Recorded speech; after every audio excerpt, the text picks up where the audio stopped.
Pemirsa, Bawaslu Kabupaten Pasaman prediksi dari 941 TPS di Kabupaten Pasaman, 2 diantaranya berpotensi untuk pemungutan suara ulang.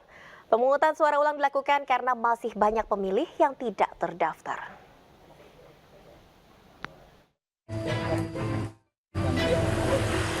Dari 941 TPS yang ada di Kabupaten Pasaman, Sumatera Barat, diduga ada 2 TPS yang berpotensi untuk pemungutan suara ulang. 2 TPS yang berpotensi terdiri dari TPS 14 Kecamatan Padang Gelugur dan TPS 6 Kotorajo Kecamatan Rau Utara.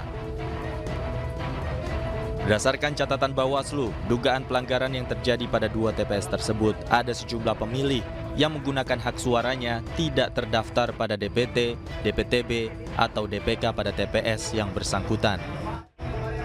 Dari data yang ada di Bawaslu Kabupaten Pasaman akan melakukan investigasi dengan meminta laporan hasil pengawasan PTPS dan beberapa bukti pendukung. Berdasarkan hasil penelitian dan pemeriksaan PTPS yang dibuat yang dituangkan dalam form hasil pengawasannya, nah nanti disampaikan ke Panwas Kecamatan melalui PKD. Di TPS 14 Padang Gelugur itu ada potensi PSU. Nantinya Bawaslu akan menyampaikan rekomendasi atau saran perbaikan kepada PPK untuk menentukan pemungutan suara ulang atau tidak. Dari Pasaman, Sumatera Barat, Aryo Hanes, iNews melaporkan. Komisi Pemilihan Umum menjadwalkan pemungutan suara lanjutan di sejumlah TPS yang tersebar di Kecamatan Kota Bekasi, Jawa Barat. Hal ini dilakukan karena saat hari pencoblosan sejumlah TPS tersebut mengalami kekurangan surat suara.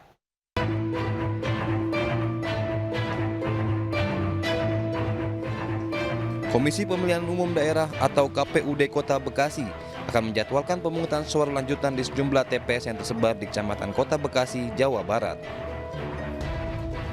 Pemungutan suara lanjutan dilakukan karena adanya kekurangan ribuan surat suara saat hari pencoblosan, baik surat suara pemilihan presiden, pemilihan legislatif DPR RI, DPRD Provinsi, hingga DPRD Jawa Barat.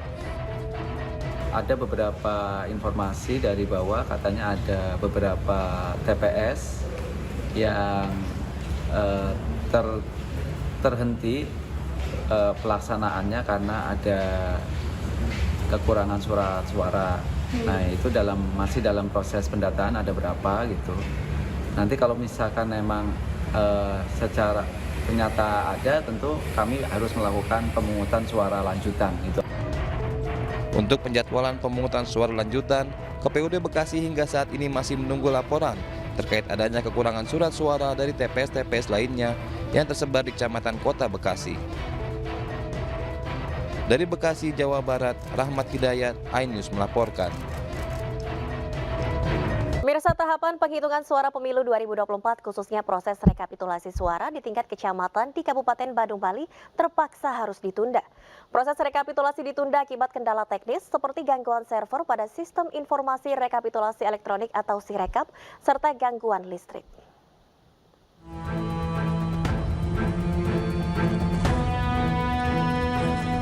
Kabupaten Badung menjadi daerah pertama di Bali yang melaksanakan tahapan penghitungan suara pemilu 2024. Sayangnya rekapitulasi suara di tingkat kecamatan tidak berlangsung mulus lantaran sejumlah kendala teknis.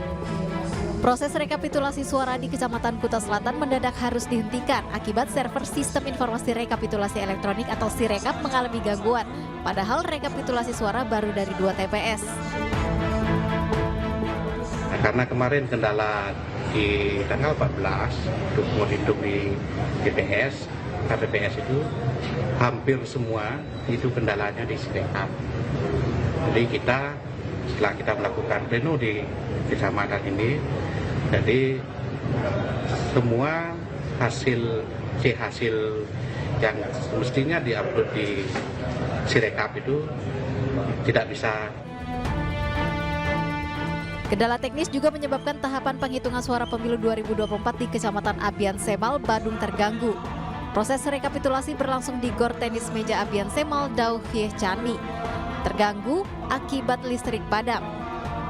Padamnya listrik bukan saja menyebabkan suasana di dalam gor menjadi gelap, tapi juga membuat sambungan listrik dari laptop ke layar proyektor turut mati. Kalau masalah terganggu sedikit, karena tentu untuk support kita menayangkan ke layar proyektor nggak bisa, tapi masih bisa jalan karena tentu dasar kita melakukan rekapitulasi adalah C hasil yang kita buka dari dalam kotak dan kita sandingkan dengan C salinan yang dipegang oleh saksi dan pengawas TPS. Berdasarkan jadwal, BPKB Semal merancang proses rekapitulasi suara berlangsung minimal selama 4 hari. Namun, akibat kendala teknis semacam ini, proses penghitungan suara dikhawatirkan tidak selesai tepat waktu. Dari Bandung, Bali, Bagus Alit iNews melaporkan. Pemirsa, warga kecewa pemilihan umum kembali ditunda di beberapa daerah di ibu kota. Di Kelurahan Sunterjaya dan Pegangsaan 2 Jakarta Utara, pemilu kembali diundur hingga 24 Februari akibat kendala logistik.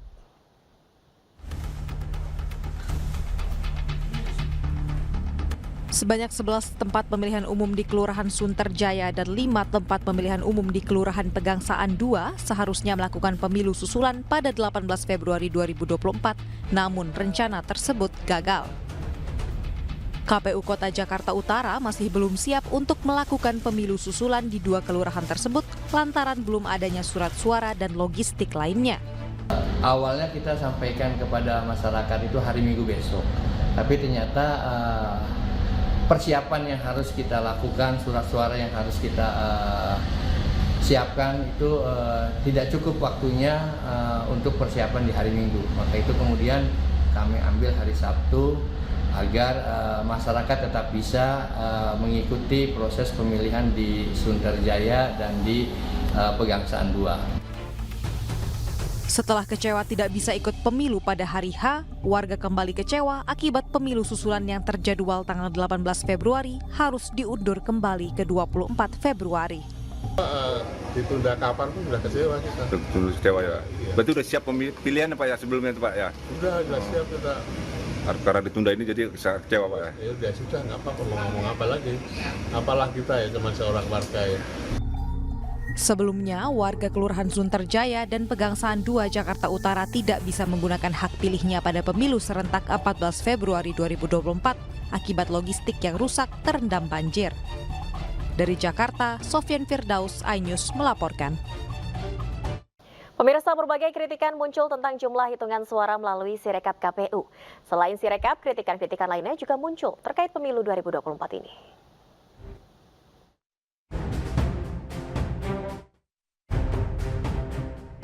Berbagai persoalan muncul saat penghitungan suara cepat muncul dari aplikasi Sirekap milik KPU. Perbedaan jumlah hitungan surat suara dari TPS memiliki jumlah yang berbeda jauh dengan yang ditampilkan di Sirekap disoroti sejumlah lembaga masyarakat sipil. Dari pantauan yang kami lakukan dari hampir 7.000 TPS, ya, baik yang dilakukan langsung oleh pemantau penjaga pemilu maupun yang dilaporkan oleh masyarakat, kurang lebih kita mendapatkan gambaran sebagai berikut. Jadi 25% ini kesalahan atau dugaan pelanggaran karena salah input Sirekap. Ya, jadi berbeda dengan sebelumnya pada masa kampanye, laporan yang kami terima dan pemantauan yang kami lakukan itu dugaan pelanggaran sepertiganya karena disebabkan oleh ketidaknetralan aparat. Pada H-1 sampai hari ini, jenis pelanggaran atau jenis kesalahan yang terjadi paling besar di Sirekap. Kemudian juga ada masalah administrasi tata cara pelayanan penyelenggara pemilu, dalam hal ini KPPS di TPS pada hari H. Kemudian juga ada masalah netralitas sebesar 13%, ini netralitas dari para penyelenggara. Kemudian politik uang dalam bentuk bagi-bagi amplop, sembako dan lain-lainnya yang terjadi terutama H-1 sampai menjelang pencoblosan, ya istilah orang serangan fajar. Dan yang kelima terkait dengan DPT. Ya, jadi banyak yang melaporkan bahwa nama dia ada di dalam DPT tapi dia nggak mendapatkan surat panggilan, atau sebaliknya dia tidak terdaftar di DPT, atau bahkan anggota keluarganya bahkan yang sudah meninggal tapi masih terdaftar di DPT dan diberikan surat panggilan untuk mencoblos. Akan tetapi dalam konferensi pers yang membagikan temuan dugaan kecurangan dalam rangka jaga pemilu, Jaga Suara 2024 diingatkan bahwa persoalan serius di pemilu bukan hanya dari salah input data saja. Yaitu Bengkulu, Jambi, Jawa Barat, Jawa Timur, Kalimantan, Lampung, Maluku, Nusa Tenggara Barat, Sulawesi Selatan, Sulawesi Utara, dan Sumatera Utara. Terjadi kesalahan input di dalam sirekap mereka. Ada dua pola yang menarik. Bukan tidak ada capres yang lain, tapi yang kami temukan satu, pola penggelembungan suara didominasi kepada paslon 02. Kalau mau di persentase terdapat penggelembungan 02 80%, 10% untuk 01 dan 10% 02. Simpulan kami 03. Simpulan kami ya bahwa ada sesuatu yang konstan terkait dengan penggelembungan untuk 02. Hingga saat ini, sejumlah lembaga pemantau pemilu masih menerima laporan masyarakat terkait kejanggalan-kejanggalan yang terjadi di lapangan. Nah, pemirsa, untuk membahasnya sudah hadir melalui sambungan Zoom, ada Luki Jani, Sekretaris Perkumpulan Jaga Pemilu, dan Agung Harsoyo, pakar forensik sekaligus dosen di Institut Teknologi Bandung. Selamat malam, Pak Luki, Pak Agung. Selamat malam, Mbak Valerina. Ya, kita ke Pak Luki terlebih dahulu. Pak Luki, dari paparan Anda tadi siang, masalah terbanyak di pemilu 2024 ini dari aplikasi Sirekap, yang persentasenya mencapai 25%. Apa saja temuan-temuan masalah yang paling krusial dari Sirekap ini?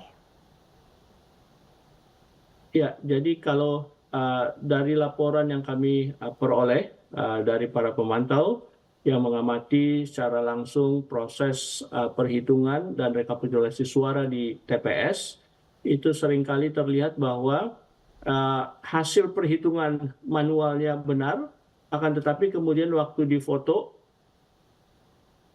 kemudian dikirimkan ke Sirekap, ke sistem Sirekap, angkanya menjadi berubah, ya. Angkanya rata-rata mengalami markup, ya, penggelembungan, dan jumlahnya itu sangat fantastis. Ya. Nah, sebenarnya jika saja di sistem Sirekap ini ada mekanisme filter, jadi katakanlah kan kita tahu setiap TPS itu maksimal 300 pemilihnya.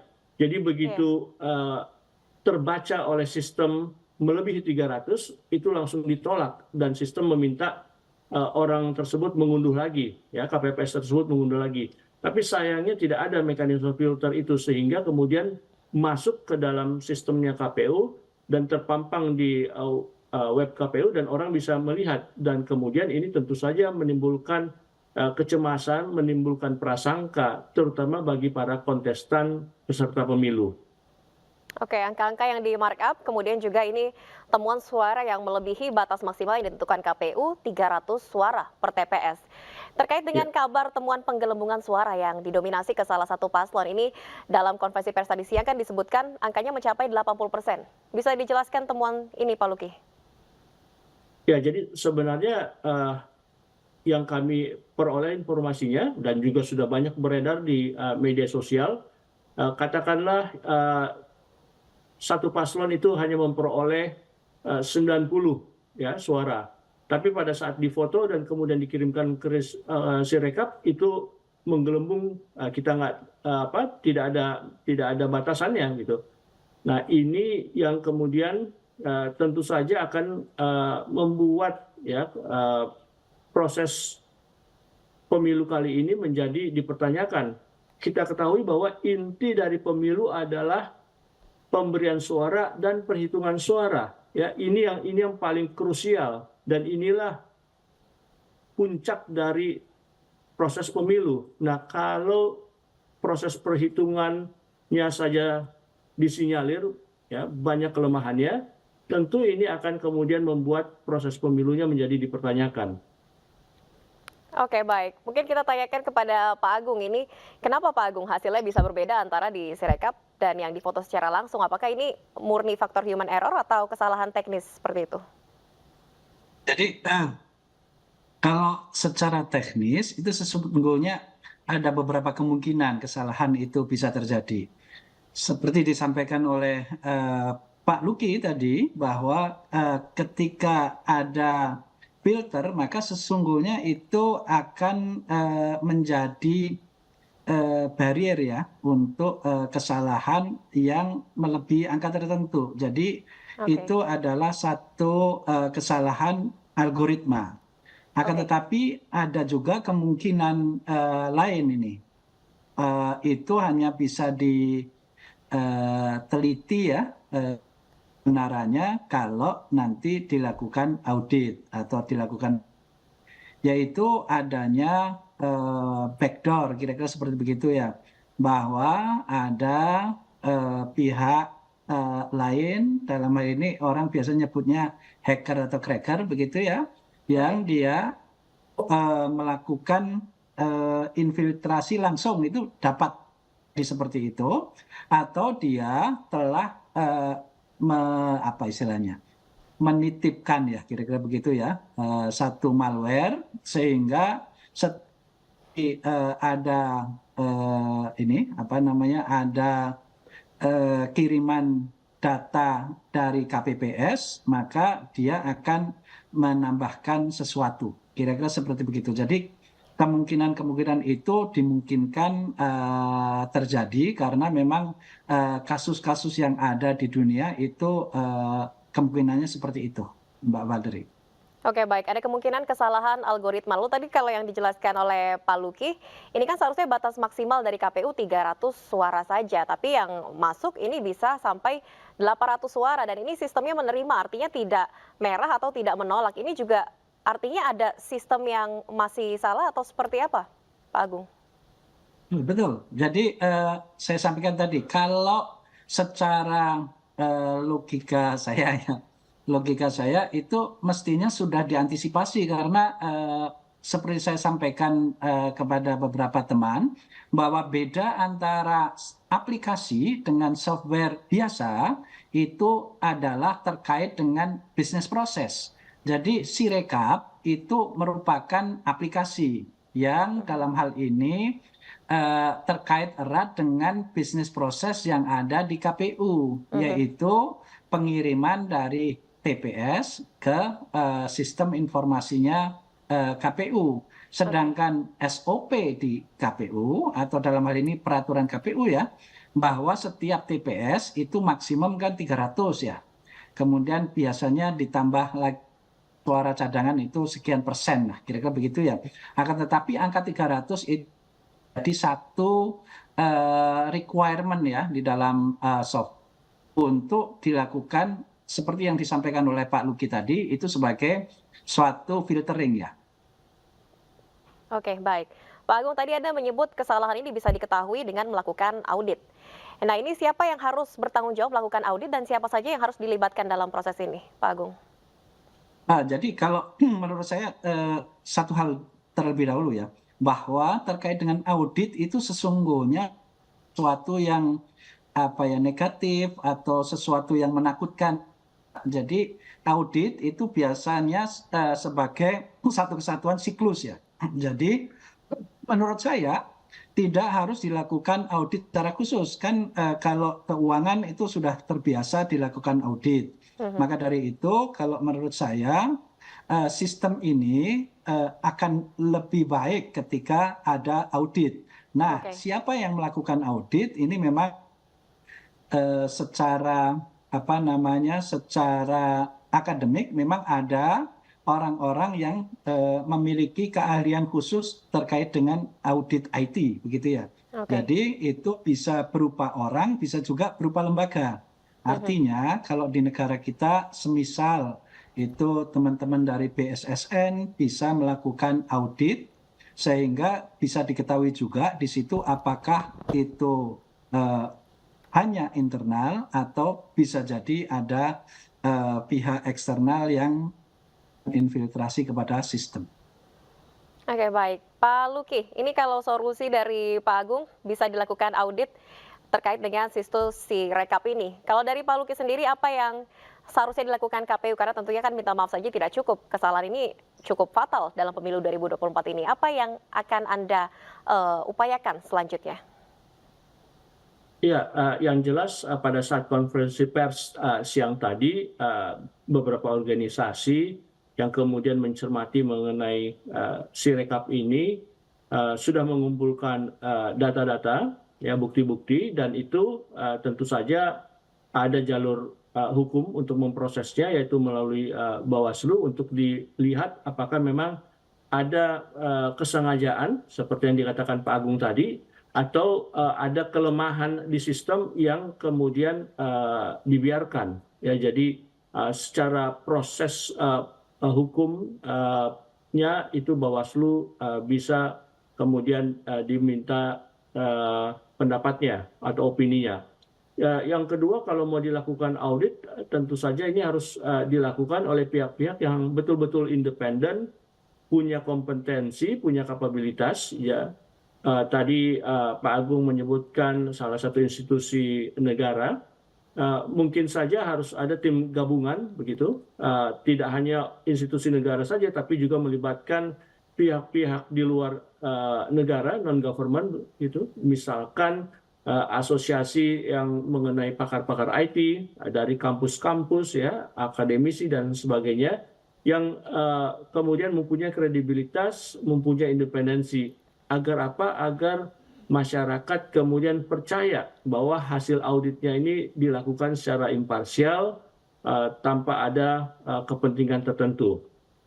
Nah, saya perlu menggarisbawahi kenapa kita perlu dan sangat penting melakukan penelusuran dan melakukan audit terhadap Sirekap ini.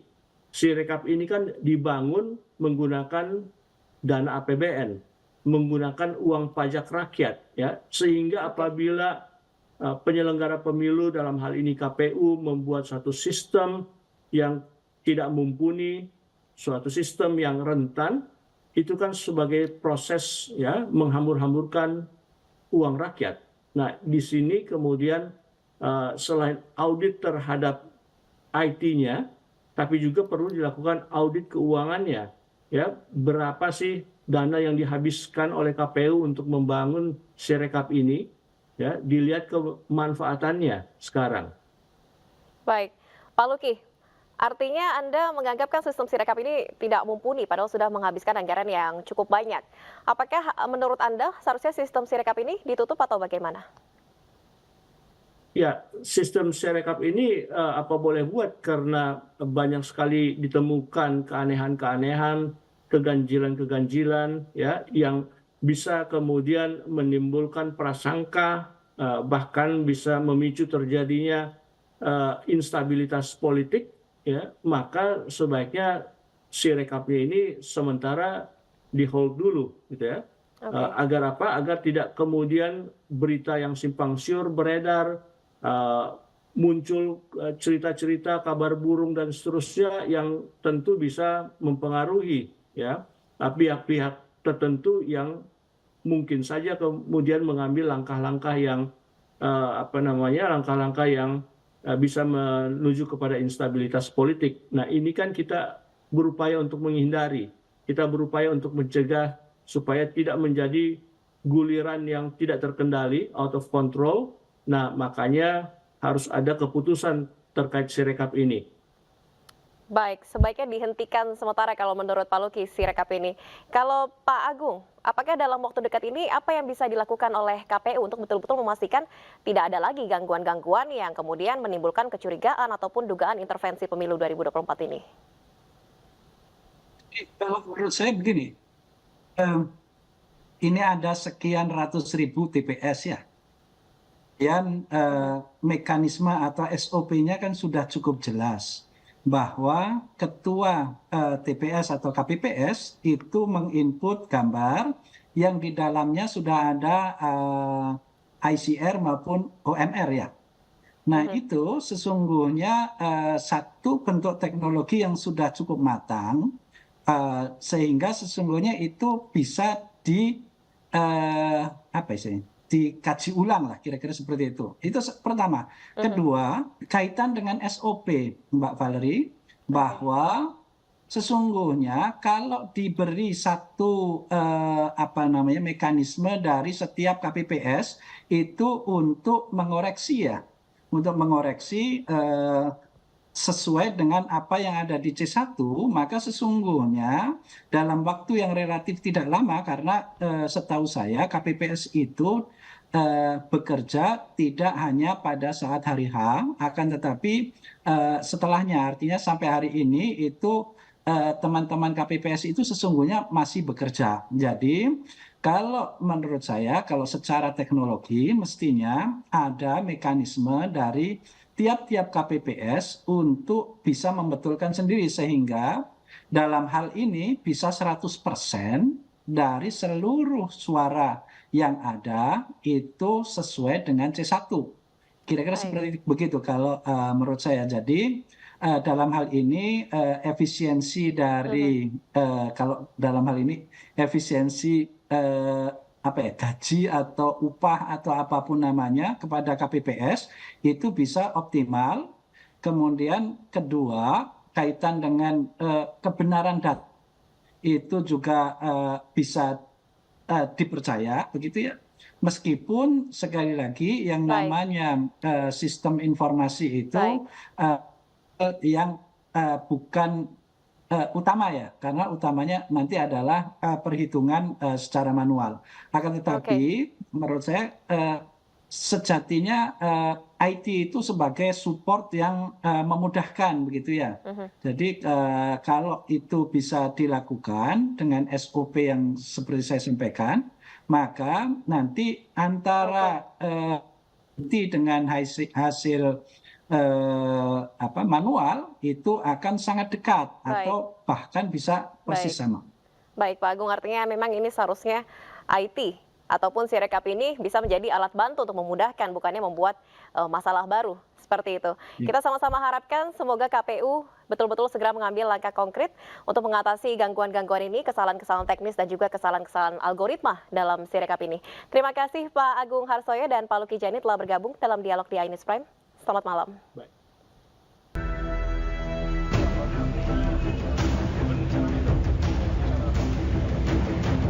Petugas kedokteran dan kesehatan Polres Mojokerto berkeliling ke setiap KPPS dan PPK di Kabupaten Mojokerto. Tim dokter dari Polres Mojokerto memeriksa petugas pemilu baik di TPS, desa, PPK, serta polisi yang bertugas mengamankan pemilu. Pemeriksaan meliputi cek tensi darah, rekam jantung, serta pemberian obat-obatan kepada seluruh petugas yang terlibat dalam pemilu 2024. Mayoritas petugas KPPS dan polisi yang berjaga mengaku pusing hasil pemeriksaan mereka rata-rata karena tekanan darah tidak stabil akibat kelelahan karena tidak tidur. Hampir 1 minggu kemarin. Itu gimana jatuh? Untuk jaga logistik pemilu di Kecamatan Mojokerto. Kemungkinan kecapean atau gimana Mas? Ya kecapean, kurang gitu. Tadi hasil tensinya berapa? 110 ya. 110. Petugas Dokes Polres Mojokerto memberikan obat kepada petugas KPPS dan polisi yang merasa ada keluhan. Namun jika keluhan berlanjut akan dibawa ke pusat kesehatan terdekat untuk penanganan lebih lanjut. Saat itu ada ditemukan beberapa yang saat rekam jantung ada sedikit masalah, namun mereka menyampaikan tidak ada masalah dan tidak ada keluhan, namun tetap dalam pantauan kami. Dan sampai saat sekarang ini anggota yang dalam pantauan masih aman dan sehat secara umum di kecamatan maupun di Kabupaten Mojokerto. Untuk anggota yang di PPS maupun di PPK, anggota semua sehat dan tidak ada keluhan apa-apa, Mas. Petugas Dokes Polres Mojokerto akan terus berkeliling memantau dan memeriksa petugas di lapangan di 18 kecamatan di Kabupaten Mojokerto. Dari Kabupaten Mojokerto, Solahuddin, iNews melaporkan.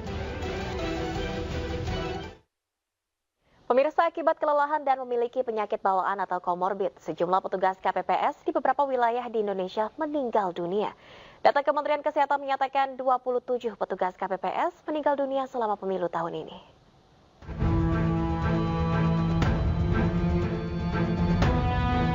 Tangis keluarga pecah saat jenazah Wagiman, warga Dusun Siruatang, Desa Tunggilis, Kecamatan Padaherang, Kabupaten Pangandaran, Jawa Barat, hendak dikebumikan.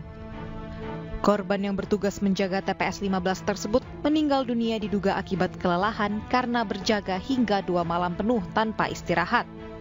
Sebelum meninggal, korban sempat muntah-muntah hingga dibawa ke klinik, namun nyawanya tak tertolong. Beliau sangat lelah banget, nggak tidur 2 malam ya, dari pas malam tawong sampai hari penghitungan beliau nggak tidur sama sekali. Pas siang antusias banget, beliau izinnya pas subuh-subuh yang sangat luka lelah. Duka mendalam juga dialami keluarga Didik Wahyudi, pria 54 tahun, ketua KPPS TPS 7 Desa Salakan, Kecamatan Teras, Boyolali. Korban bertugas mulai dari pemungutan suara hingga selesai penghitungan pada Kamis dini hari. Setelah penghitungan, ia sempat mengeluh sesak nafas dan lemas hingga sempat dirawat di rumah sakit. Kalau dari medis sendiri, Bapak kecapean. Kalau dari dokter sendiri bilang Bapak ngempet sakit, gitu, seperti itu. Jadi ngempet sakit dengan kondisi. Pemirsa, komedian Alfian Syah Komeng kagetkan netizen. Tiba-tiba muncul di surat suara DPD Jawa Barat dan memperoleh suara tertinggi pada perhitungan cepat KPU.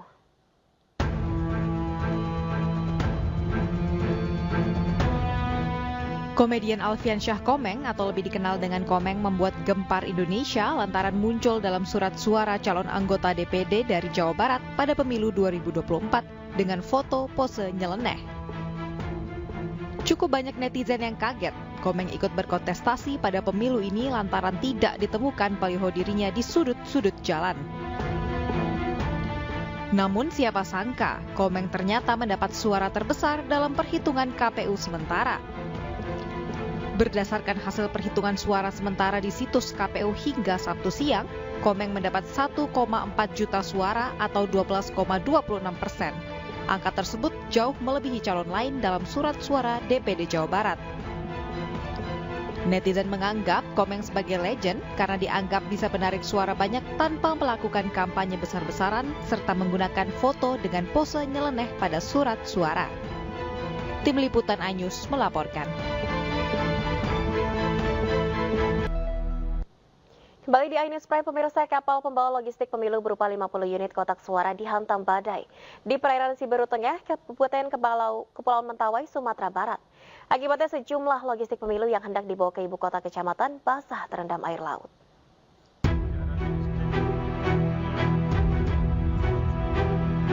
Sebuah kapal kayu pembawa logistik pemilu berupa 50 unit kotak suara dihantam badai di perairan Siberut Tengah, Kabupaten Kepulauan Mentawai, Sumatera Barat.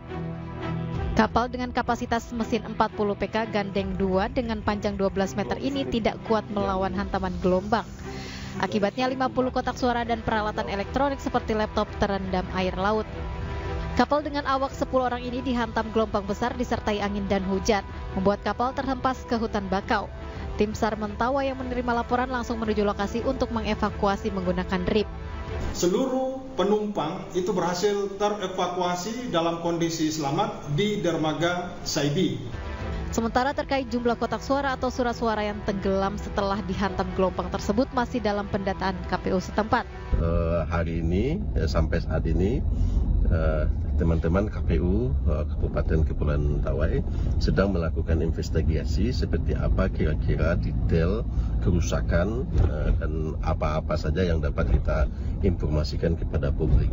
Bahwa ini adalah arus balik ya dari TPS ke tempat pengumpulan kotak suara itu. Tentu jika sesuatu dan mayoritas terjadi di sana, itu kita tetap mengacu kepada peraturan dan perundang-undangan. Tapi sejauh ini informasi dari Mentawai masih belum dikumpulkan. Jumlah logistik berupa 50 kotak suara dengan rincian 10 kotak suara berisi surat suara hancur total. Kotak suara hancur namun isinya utuh sebanyak 8 kotak suara. Kemudian kotak suara yang masih utuh 27 kotak.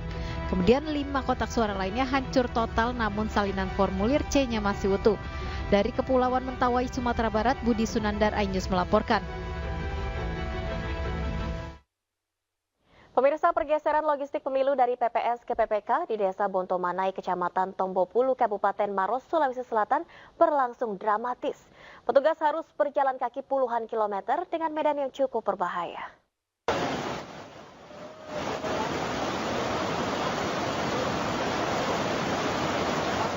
Petugas harus berjuang seberangi sungai untuk antarkan logistik pemilu di wilayah terpencil di Dusun Makmur, Maros, Sulawesi Selatan.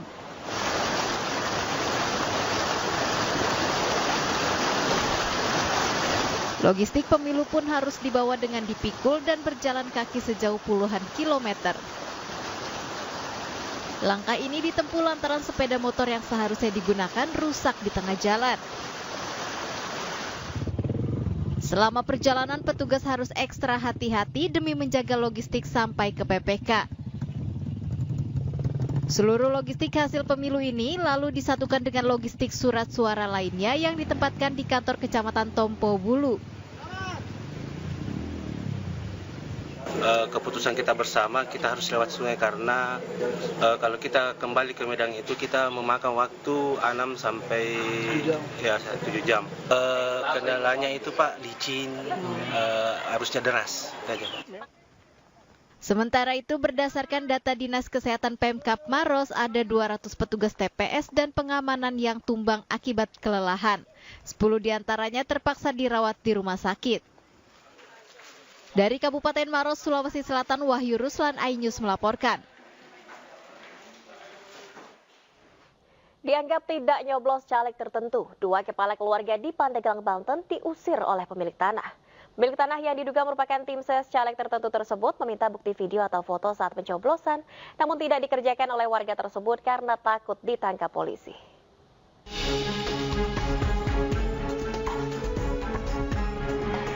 Diduga tidak mengikuti arahan untuk mencoblos caleg tertentu, 2 kepala keluarga di Kampung Tegal Jambu, Desa Pagelaran, Kecamatan Pagelaran, Pandeglang, Banten diusir oleh pemilik tanah yang mereka tempati.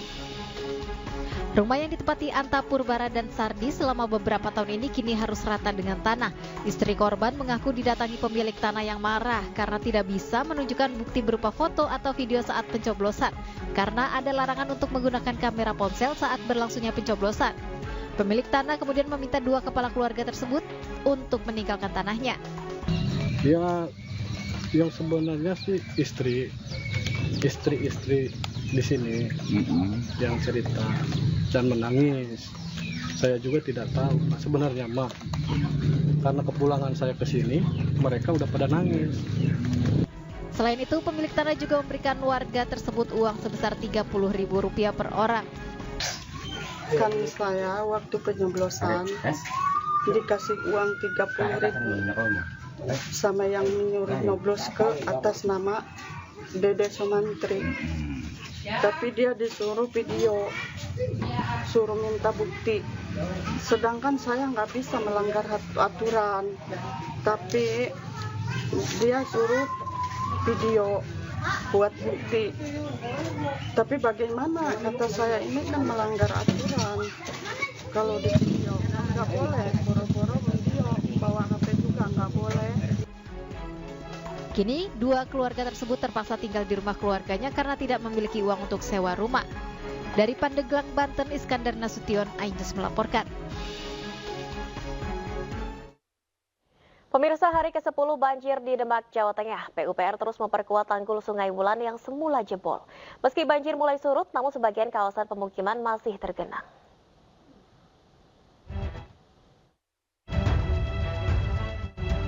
Hari ke-10 banjir di Demak, Jawa Tengah, PUPR masih terus memperbaiki tanggul yang jebol.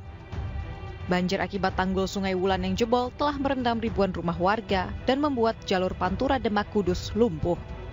Meski banjir sudah mulai surut, namun genangan air di pemukiman masih setinggi pinggul orang dewasa. Surutnya di pemukiman dimanfaatkan warga untuk menengok rumah mereka. Ya, alhamdulillah sih mendingan Mas. Sudah bisa masuk rumah, sudah bisa beres-beres. Sementara untuk mengurangi debit air dari pemukiman, Balai Besar Wilayah Sungai Pemali Juwana terus memasang mesin pompa dan membuangnya di sungai pelayaran yang biasa menjadi saluran irigasi areal pertanian setempat. Adalah untuk mengurangi genangan yang ada di daerah Karanganyar itu yang terdampak jebolan dari Sungai Wulan itu. Kemudian yang buangan ini itu digunakan untuk irigasi juga, karena yang di bawah terganggu. Kemarin yang di bulan belum bisa diperbaiki, akhirnya air buangan itu digunakan untuk irigasi yang ada di bawah sana, terutama di desa Luwit, Jali, Weding, Kecamatan. Membutuhkan air. Perbaikan tanggul terus dilakukan oleh Dinas PUPR dan warga berharap tidak terjadi banjir kiriman serta tanggul tidak jebol lagi mengingat curah hujan tinggi diperkirakan sampai akhir bulan Februari. Dari Demak, Jawa Tengah, Sukma Wijaya, iNews melaporkan. Pemirsa, diguyur hujan deras, bencana longsor terjadi di sejumlah titik ruas jalan Saguling, Kecamatan Cipatat, Bandung Barat, Jawa Barat. Kondisi ini membuat lalu lintas dan aktivitas perekonomian lumpuh sementara.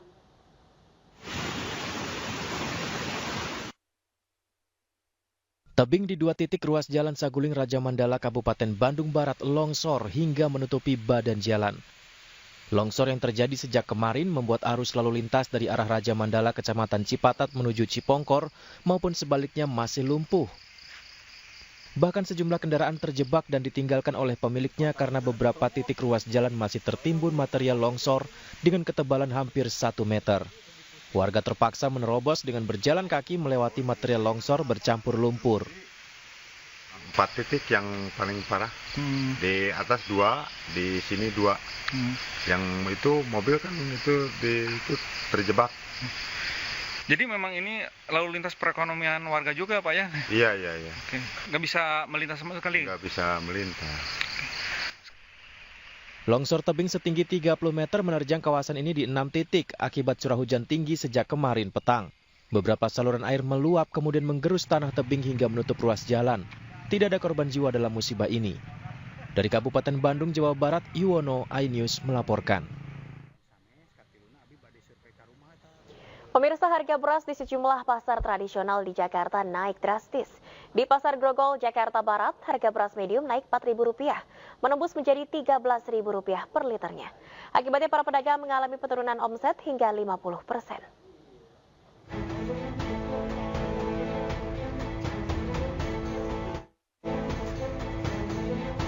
Harga beras di pasar tradisional Grogol, Jakarta Barat mengalami kenaikan signifikan.